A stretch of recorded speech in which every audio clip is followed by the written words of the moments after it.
ನಮಸ್ಕಾರ ಫ್ರೆಂಡ್ಸ್. ನೋಡ್ರಿ, ಕರ್ನಾಟಕ ರಾಜ್ಯ ಪೊಲೀಸಿಂದ ಒಂದು ನೋಟಿಫಿಕೇಶನ್ ರಿಲೀಸ್ ಮಾಡಿದ್ದಾರೆ ಅಫಿಷಿಯಲ್ ಆಗಿ. ಏನಪ್ಪಾ ಅಂದ್ರೆ 8,000ಕ್ಕೂ ಹೆಚ್ಚು ಪೊಲೀಸ್ ಹುದ್ದೆಗಳ ನೇಮಕಾತಿ ಸಲುವಾಗಿ.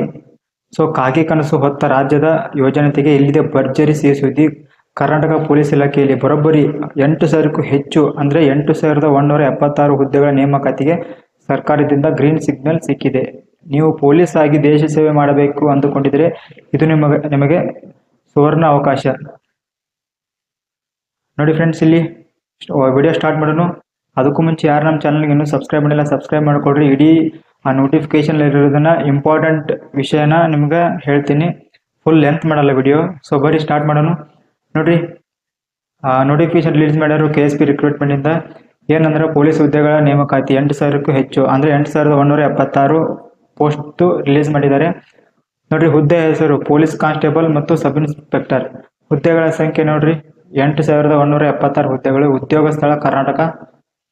ನೋಡ್ರಿ, ಅಧಿಕೃತ ವೆಬ್ಸೈಟ್. ಈ ವೆಬ್ಸೈಟ್ ಅಲ್ಲಿ ಹೋಗ್ಬಿಟ್ಟು ಚೆಕ್ ಮಾಡಿದ್ರೆ ನೋಟಿಫಿಕೇಶನ್ ಇರ್ತೈತಿ. ಲೇಟೆಸ್ಟ್ ಅಪ್ಡೇಟ್ಸ್ ಸಲುವಾಗಿ ಈ ವೆಬ್ಸೈಟ್ ನ ಫಾಲೋ ಮಾಡ್ರಿ. ಮತ್ತು ಅರ್ಜಿ ಸಲ್ಲಿಸುವ ಪ್ರಾರಂಭ ದಿನಾಂಕ ನೋಟಿಫಿಕೇಶನ್ ರಿಲೀಸ್ ಮಾಡ್ತಾರ. ಇನ್ನ ಈ ಮಂತ್ ಅಲ್ಲಿ ರಿಲೀಸ್ ಮಾಡ್ತಾರ. ಒಂದು ತಿಂಗಳ ಪಕ್ಕ ರಿಲೀಸ್ ಮಾಡ್ತಾರ. ಮತ್ತೆ ಅಲ್ಲಿ ಅರ್ಜಿ ಸಲ್ಲಿಸುವ ಕೊನೆಯ ದಿನಾಂಕ ಅದು ಇನ್ನೂ ಗೊತ್ತಿಲ್ಲ. ಸ್ಟಾರ್ಟ್ ಮಾಡ್ತಾರೆ ಅದನ್ನು. ಒಮ್ಮೆ ನೋಟಿಫಿಕೇಶನ್ ಬಂದ್ಮೇಲೆ ನಾನು ನೆಕ್ಸ್ಟ್ ವಿಡಿಯೋ ಮಾಡಿ ಹಾಕ್ತೀನಿ. ಸೊ ಸಬ್ಸ್ಕ್ರೈಬ್ ಮಾಡ್ಕೊಡ್ರಿ. ನೋಡ್ರಿ, ವಿದ್ಯಾರ್ಥಿ ಎಜುಕೇಶನ್ ಬಂದ್ರ 10th ಪಾಸ್ ಆಗಿದ್ರ ಇಲ್ಲ 10th ಪಾಸ್ ಆದ್ರ ಈ ಅಪ್ಲಿಕೇಶನ್ ಹಾಕ್ರಿ, ಮಿಸ್ ಮಾಡ್ಕೋಬೇಡ್ರಿ. ಮತ್ತೆ PUC ಡಿಗ್ರಿ ಪದವಿ ವಿದ್ಯಾರ್ಥಿ ಹೊಂದಿರೋರು ಇದನ್ನ ಅಪ್ಲಿಕೇಶನ್ ಹಾಕ್ರಿ. ಯಾರ್ಯಾರು ಪೊಲೀಸ್ ಆಗ್ಬೇಕಂತ ಅನ್ಕೊಂಡಿರೋರು. ನೋಡ್ರಿ, ವಯೋಮಿತಿ ನೋಡ್ರಿ, ಅಭ್ಯರ್ಥಿಗಳಿಗೆ ಕನಿಷ್ಠ 18 ವರ್ಷ ತುಂಬಿರ್ಬೇಕು. ನೋಡ್ರಿ, 18 ವರ್ಷ ಇದ್ರೆ ನೀವು ಅಪ್ಲಿಕೇಶನ್ ಹಾಕ್ರಿ. ಅರ್ಜಿ ಶುಲ್ಕ ಇನ್ನೂ ಡಿಕ್ಲೇರ್ ಮಾಡಿಲ್ಲ. ಒನ್ಸ್ ನೋಟಿಫಿಕೇಶನ್ ಬಂದ ಮೇಲೆ ಅರ್ಜಿ ಶುಲ್ಕ ಓಪನ್ ಇದು ಪ್ರಾರಂಭ ದಿನಾಂಕ ಮತ್ತು ಕೊನೆಯ ದಿನಾಂಕ ಮತ್ತು ಎಲ್ಲ ಡೀಟೇಲ್ಸ್, ಅರ್ಜಿ ಶುಲ್ಕ ಆಗಿರೋದು ಎಲ್ಲ ಡೀಟೇಲ್ಸ್ ಅದರಲ್ಲಿ ಇರುತ್ತೆ. ಆಯ್ಕೆಯ ಪ್ರಕ್ರಿಯೆ ನೋಡ್ರಿ, ಫಸ್ಟ್ ರಿಟರ್ನ್ ಟೆಸ್ಟ್ ಇರುತ್ತೆ, ಲಿಖಿತ ಪರೀಕ್ಷೆ ಮತ್ತು ಫಿಸಿಕಲ್ ಟೆಸ್ಟ್, ದೈಹಿಕ ಸಾಮರ್ಥ್ಯ ಪರೀಕ್ಷೆ ಮತ್ತು ವೈದ್ಯಕೀಯ ಪರೀಕ್ಷೆ ಮೆಡಿಕಲ್ ಟೆಸ್ಟ್ ಇರುತ್ತೆ. ನೋಡ್ರಿ, ಸಂಪೂರ್ಣ ಅಧಿಸೂಚನೆ ಪ್ರಕಟವಾದ ನಂತರ ದಿನಾಂಕವನ್ನು ತಿಳಿಸಲಾಗುತ್ತದೆ ಹಾಗೂ ಅಪ್ಲೈ ಮಾಡೋ ವಿಧಾನವನ್ನು ತಿಳಿಸುತ್ತೇವೆ. ನೋಡ್ರಿ, ಯಾವ ತರ ಅಪ್ಲೈ ಮಾಡ್ಬೇಕಂತನೂ ಅದನ್ನು ವಿಡಿಯೋ ಮಾಡಿ ಹಾಕ್ತೀನಿ. ಸೊ ಅದಕ್ಕೆ ಹೇಳ್ತೀನಿ, ಸಬ್ಸ್ಕ್ರೈಬ್ ಮಾಡ್ಕೊಳ್ರಿ, ನಿಮ್ಮ ಫ್ರೆಂಡ್ಸ್ಗೂ ಶೇರ್ ಮಾಡ್ರಿ.